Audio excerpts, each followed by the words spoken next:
Up everyone, this is Demontre Black. Today we gonna react to a death battle. Stitch versus Rocket Raccoon. Let's watch. Episode is sponsored by BetterHelp and Mint Mobile.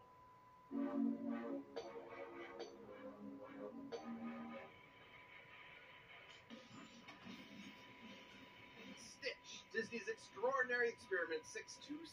Rocket, Marvel's murderous mercenary Mustelid. Those are like weasels and ferrets and raccoons. You know, because he's a... Just because you're cute and fluffy doesn't mean you aren't the deadliest thing in the universe. He's Wiz and I'm Boomstick. And it's our job to analyze their weapons, armor, and skills to find out who would win a death battle. In the distant reaches of outer space, the mad scientist Jumba Jukiba was accused of illegal genetic experimentation. He took the galaxy's most fearsome, most dangerous, most absolutely purely black-hearted evil creatures and smushed them all together. A great man with a vision, persecuted by spineless know-nothing bureaucrats. The result? Experiment 626, though you can just call him Stitch. He did not. I think I'm gonna be sick. Oh, so naughty. After being slated for termination, Stitch escaped to a distant planet, Earth. Oh wait, Earth. Crash landing in the Hawaiian island of Kauai of all places. There he'd be adopted by the Earth girl Lilo and went incognito as the ugliest dog ever. And despite his horrific upbringing, Stitch found he had a softer side, a love of Elvis, and a kinship with Lilo, a devil child who didn't fit in, just like him. It wasn't long before Stitch was ready to do anything to protect his new Ohana from the alien threats coming to get him. And let me tell you, as a fellow mad scientist, Jumbo really outdid himself here. I've been meaning to dig deeper into Stitch's piecemeal alien biology for years. First of all, his fluffy exterior is entirely bulletproof, fireproof, and nearly impenetrable. Oh, this comes with a catch. His molecular structure is so dense, he can't swim. Sucks he landed in Hawaii of all places. Stitch can crawl on walls, hear a whisper from miles away, and scream so loud he'll blow you to kingdom come. He's strong enough to lift 3,000 times his own body weight and can spin dash so fast he'll burst into flames. His eyesight is also incredible. He's got night, X-ray, and infrared vision, and can even zoom in hundreds of times over. Even better, he can hawk loogies like a friggin' machine gun. His spin is conductive enough to short-circuit electronics, stick objects together like glue, and even dissolve solid rock. Oh, and he's somehow a genius, too. The dude knows molecular physics and can build entire mech suits and spaceships out of junk in seconds. You wouldn't think it from his everything, but Stitch is a genius with a brain comparable to a supercomputer. The world's most powerful supercomputer right now is Hewlett-Packard's Frontier, which can make 1 quintillion calculations a second. Comparing Stitch to Frontier is frankly a massive lowball. See, Stitch was programmed to have Jumba's own intelligence, and Jumba's IQ has been compared to that of an entire galaxy combined. I have conducted my own genetic analysis to determine Stitch's alien progenitors. His DNA includes traces of the manglioid of Meridian 4, the goo goblin booger beast, the people-eating pus monkey, the deadly disemboweler, the boiling tongueoid, and the bottom-feeding scum sucker. It sounds like your ex-wife. Am I right? No, Wiz, what the hell? That's such a messed up thing to say about her. Be better. I'm so disappointed in you. You can make those jokes when you start paying the alimony. Well, Stitch's incredible buffet of alien DNA is supported by a power cell embedded in his body, fueled by the energy of 2 colliding planets. Huh? Colliding planets! Are you coming back?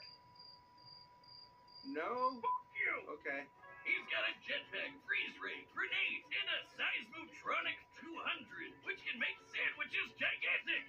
Oh, and shrink enemies, that's cool too. Stitch was a one-fluff army, and he proved it when everyone from the Galactic Federation to the dastardly Dr. Hamsterville came to pick a fight with him. Including all of Jumba's experiments. Yeah, 626 isn't just some random number. There are hundreds of these little bastards running around. More trouble-making cousins to add to his growing Ohana. Though he had to pacify many of them first, like Slushy, who can create a snowstorm that covered all of Kauai. Or Richter, who can split the Earth in half and shatter planet-busting asteroids. And Jumba stated that Stitch was the most destructive, unstoppable monster the universe has ever seen. Even more dangerous than polio. who can create a black hole large enough to consume the entire universe. Speaking of black holes, in the anime, yes, there's a Lilo and Stitch anime. Stitch once piloted a ship carrying a supernova bomb strong enough to wipe out a galaxy and flew it into a black hole. It and the black hole both exploded on top of him, and he popped out no worse for the wear. You know, like you do. Another time, he piloted a ship to a different black hole in less than 2 minutes. It's unclear exactly how far this was, but the average distance between stars is about 5 light years. That means his ship would have had to have been flying at over 1,000,000 times the speed of light. And when he's filled with love for his Ohana, the power cell inside Stitch surges incalculably. He used this to defeat Darkhead, an experiment explicitly made to be stronger than Stitch, who had just defeated 4 Stitch clones on his own. And Stitch completely annihilated him. He knocked Darkhead into outer space so hard he dislodged a city-sized space station. You know, like you do. He's even managed to worm his way into completely different Disney properties. Oh, God, we don't have another Deadpool on our hands, do we? With Stitch around, Lilo, Nani, and the inhabitants of Earth couldn't be safer. Surf's up for everyone's favorite blue buzzball of death. This episode is sponsored by BetterHelp. It can be easy to spend all your time on your work, your friends, your family, but how much time do you actually spend on yourself? Therapy can be an incredible asset to your mental health, even if you don't think you need it right at this moment. A lot of these problems can be hard to spot without self-reflection and an outside perspective. It's easy to accept things the way they are without realizing that maybe they could be better. Everyone can benefit from becoming the best version of themselves. Positive coping skills, setting boundaries, supporting others without leaving yourself behind, all incredibly important to practice in your journey for self-fulfillment. And in this super busy world, BetterHelp is entirely online and designed to be flexible to your schedule. All you have to do to start is fill out a brief questionnaire to be matched with a licensed therapist. And if you'd like to make a change, you can switch therapists at any time at no additional charge. Find more balance with BetterHelp. Visit BetterHelp.com/deathbattle today to get 10% off your first month. That's BetterHelp, HELP.com/deathbattle. Somewhere in the Black Mountain Hills of Dakota, there was a young boy named Rocky Raccoon. Rocket, not Rocky. That's the Beatles song he's named after. Well, I have wasted a lot of time on some very specific research. In fact, it's just Rocket.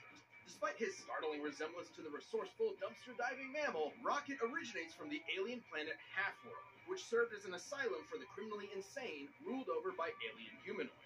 Along with many of Half-World's cutesy inhabitants, Rocket was subjected to cybergenetic modifications by his overlords. All with the purpose of being Half-World's warden, Ranger Rocket. Rocket's mutations make him smarter, stronger, faster, and tougher than your average garbage goblin. His cybernetic skeleton is connected to artificial vertebrae and neural implants, allowing him to dodge gunfire and laser beams, survive an explosion the size of a city block, and keep up with supervillains like Kraven and Venom. Alongside pals Lila the Otter and Walrus the... Yeah, Rocket battled the mercenary Blackjack O'Hare and killer clowns and saved the day time and time again. I bet you're wondering what the hell this has to do with Guardians of the Galaxy. In a convoluted editorial effort to reboot his character, Rocket left Halfworld to become a mercenary and had his memories suppressed. After a betrayal by his otter lover, a different one, he has a thing for otters, Rocket was sent to jail. Space jail. And prison changes a man. Gunn was the Saturday morning cartoon character of yore. He was a felon, cynical and hardened by the criminal justice system. The space criminal justice system. Rocket suffered not only from his penal servitude, but the trauma of his brutal genetic modifications, and a lingering sense of alienation. It was in this personal hell where he'd meet a bunch of a-holes who would soon be his new teammates. Star-Lord, Gamora, Drax, and of course, his best pal Groot.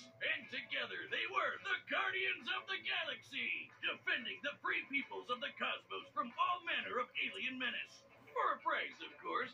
Though unlike some of the powerhouses on his team, Rocket's raccoon body I told you he's not a raccoon. He was created on Halfworld and is the last of an entire race of raccoon-like aliens. He just happens to look like an Earth raccoon. Don't lecture me on raccoons, Wiz. I'm an expert. Been fighting the bastards for years. Did you know their tiny little bandit masks are for reducing glare to enhance night vision? They can hear noises as quiet as earthworms digging underground. And about 2/3 of the sensory perception part of their cerebral cortex is devoted to their tactile impulses. That's why they grab shit with their tiny little hands. All perfectly suited to a nimble, stealthy glass cannon like Rocket. Yeah, 'cause he's a raccoon. As I was saying, Rocket became the team's resident grease monkey, specializing in all things technology and engineering. And fittingly, his specialty in combat is firearms. Yeah, that sounds like my cue, Wiz. Rocket's built giant mechs, cobbled together random junk for an improvised flamethrower, and casually slapped together a bomb strong enough to destroy a moon. Oh, and he's got every kind of hand cannon imaginable. Pistols, machine guns, miniguns, rifles, rocket launchers, plasma guns, laser guns, and my favorite, the melon popper, where melon means head and pop means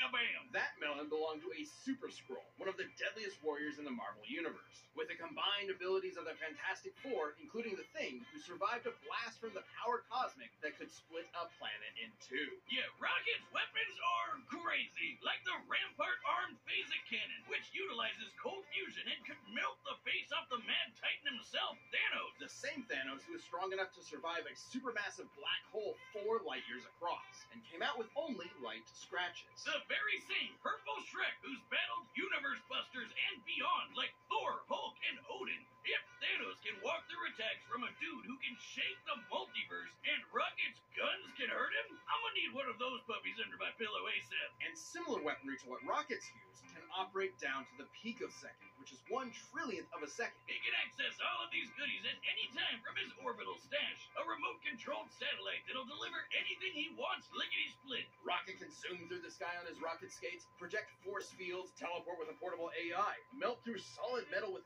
acid, and even hack foreign technology. Anything from a prison to a planet to an entire galactic empire. Rocket's the most dangerous not raccoon who's totally a raccoon in the whole universe. And he's proven it with the Guardians. He's saved Earth at least 11 times, cured Ego the Living Planet of a lice infestation, and held his own against an entire world trying to kill him all at once. He even devised a plan that ultimately stopped Dormammu, the Lord of the friggin' Dark Dimension. No wonder Star-Lord called Rocket the greatest tactical mind he's ever met, even if sometimes he has a tendency to run in guns blazing. Though he'd always be a wisecracking son of a bitch, his time with the Guardians softened his edges. He learned to enjoy life again, and even made it back to Half-World to send that bastard Blackjack O'Hare packing.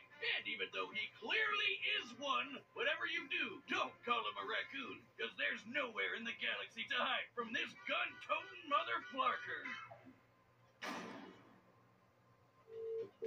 This episode of Death Battle is sponsored by Mint Mobile. It's no surprise, inflation is everywhere. There's no escaping it. And if you're looking for a break, look no further than Mint Mobile. It's the first company to sell a premium wireless service online only. You can save a ton and order from home with plans starting at just $15 a month. That kind of low price is exactly what we all need in a time when everything's just getting more and more expensive. It isn't sorcery. By going online only and getting rid of the traditional cost of retail, Mint Mobile can pass those savings on to you. All plans come with unlimited talk and text plus high-speed data delivered on the nation's largest 5G network. Better yet, you can keep your current phone number and contacts, so switching over is no big deal. To get your new wireless plan for just $15 a month and get the plan shipped to your door for free, go to mintmobile.com/deathbattle. That's mintmobile.com/deathbattle.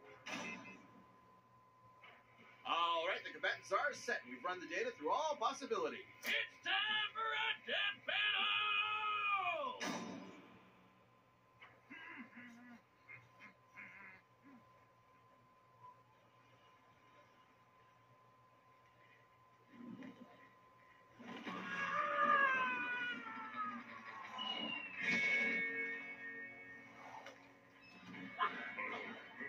You smashed my ship, Forkface!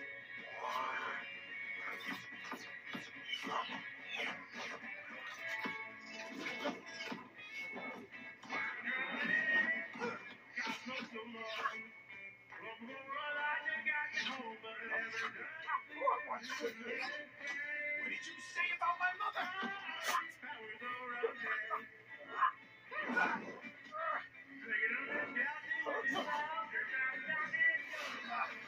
You disgust me.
season. Now, Buzzball.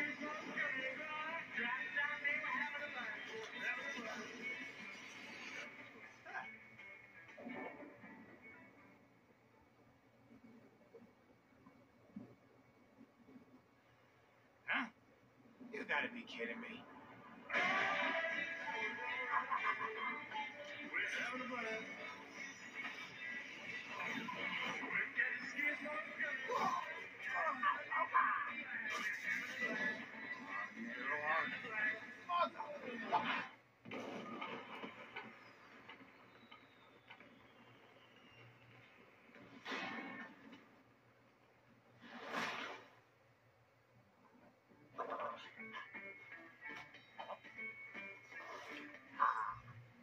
Double KO! You know, brutally murdering Ice Cream Guy wasn't necessary, Wiz, but I felt it was an artful touch. Though similar in many ways, Stitch and Rocket's fighting styles were polar opposites. Stitch was more than strong enough to tear Rocket apart physically, while Rocket's guns were powerful enough to kill people even stronger than Stitch. So the question was simple. If both of them only needed one hit to win, who would get the killing blow first? It all came down to speed. Rocket has dodge lasers, and his guns could operate down to the picosecond, 1/1,000,000th of a second. But Stitch's supercomputer brain could operate down to the quintillionth of a second, a million times faster, at minimum. And his ability to pilot that ship at over 1,000,000 times the speed of light meant that he more than had the reaction speed to dodge anything Rocket threw at him. Rocket's tactical brilliance meant he could keep Stitch at bay with tricks for a while, but he couldn't reliably seal the deal. Despite being a little blue goblin, Stitch usually stays level-headed in a fight, whereas Rocket can be way more impulsive. And frankly, Stitch is probably even smarter considering he has the combined IQ of an entire galaxy. One slip up from Rocket is all Stitch would need to end the fight. Rocket's arsenal was absolutely bonkers, to be sure, but Stitch's superior speed, physical strength, and unbelievable intelligence gave him the win. Looks like this Rocket's blasting off again! The winner is Rocket. What's going on? Turkey here too! Wait, you gotta let the turkey behind! The winner is Stitch. If you like the death battle, give a thumbs up, and I will see you on my next reaction. This is the Montre Black. Peace.